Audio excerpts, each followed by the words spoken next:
Batikang trainer na si Joel Diaz nagbigay ng paliwanag kung sino ang mas better kay Pacquiao at Inoue. Si Joel Diaz ang trainer ni Ramon Cardenas. Ito rin ang trainer dati ni Timothy Bradley laban kay Pacman. Kaya tinanong sa Fino Boxing Channel kung ano ang pagkakaiba ni Inoue at Pacman. Dito sinabi ni Joel Diaz, malaki ang pagkakaiba kay Pacquiao at hindi pwedeng ikumpara. Dahil basic fighter lang sina Oya Inoue, nandyan lang sa harapan, sumusuntok at kumakaunter. Katulad lang din ni Inoue ang ibang boksingero. Mabilis lang siya at may power, pero basic lang daw ang galawan ni Inoue. Samantala si Manny Pacquiao, mahirap daw paghandaan at maraming bala. More intense kalaban daw si Pacman. Tatalunin ka muna mentally bago ka tuluyang durugin physically. Uubusin daw ni Manny Pacquiao ang lakas mo dahil laging sumusugod. Lagi daw nandyan na gustong umatake, kaya walang panahon ang kalaban para makapag-recover. Dahil sa sobrang intense ni Manny Pacquiao, kung mahina ka daw na boksingero, matatalo ka na agad mentally. Pag wala ka ng mentally, mawawalan ka na rin ng focus. Siguradong durog ka na raw kay Pacman. Maalala daw ni Joel Diaz noong naglaban si Manny Pacquiao at Timothy Bradley. Round 3 pa lang napagod na raw si Bradley noon dahil laging umatake si Pacman.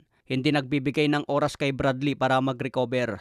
Kaya paliwanag daw ni Joel Diaz kay Bradley, kung susuko ka na kaagad, talo ka na. Sa utak mo lang yan, natatalo ka na pero kaya pa ng katawan mo. Kapag kaharap mo na raw ang isang Manny Pacquiao, hindi ka pwedeng mawala sa focus. Hindi ka pwedeng mag-relax dahil laging nasa harapan. In and out ang galawan na napakaraming suntok. Alam ni Joel Diaz ang karakas ng isang prime Manny Pacquiao. Sa ibang banda naman, Terence Crawford, pinagmalaki niya ang kanyang kakayahan. Sinabi sa buong mundo na tatalunin daw niya si Canelo dahil best fighter siya. Patunayan daw niya ito sa September dahil wawasakin na niya si Canelo. Mas mabilis daw si Crawford, mas maganda ang skill at may taglay din na lakas. Got the speed over Canelo. I got the reach over him. He might got the size, the power. I got the better skills, boxing skills. Alam daw ni Crawford na malakas si Canelo, walang duda doon. Pero mas mahaba raw ang reach ni Crawford and style make fight.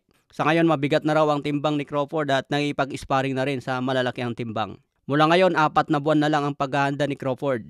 Mas motivated daw siya ngayon na talunin si Canelo dahil marami ang hindi naniniwala sa kanya. Masyado daw siyang minamaliit dahil aakyat ito ng dibisyon. Sa sobrang gutom ni Crawford ngayon, gagawin daw niya ang lahat para manalo kay Canelo. Baka maging Tom and Jerry ang kalabasan nito mga tol. Kopyahin ni Crawford ang galawan ni William Scal, pero bumabato ng mas maraming jab at kumonekta ng marami. Sinabi din ni Robert Garcia na isang batikang trainer, may pag-asa si Crawford laban kay Canelo, pero depende sa conditioning ni Crawford. Ito ang unang laban na i-promote ng TKO Boxing Promotion. Pinangunahan ito ni Dana White at Turki Al-Sheikh. Siguradong malaking pera ang binayad kay Canelo dito dahil pumayag siya laban kay Crawford. Hindi yan papayag kung malit lang ang offer. Kahit kay Crawford mga tol, ito na ang biggest payday niya sa buong karir.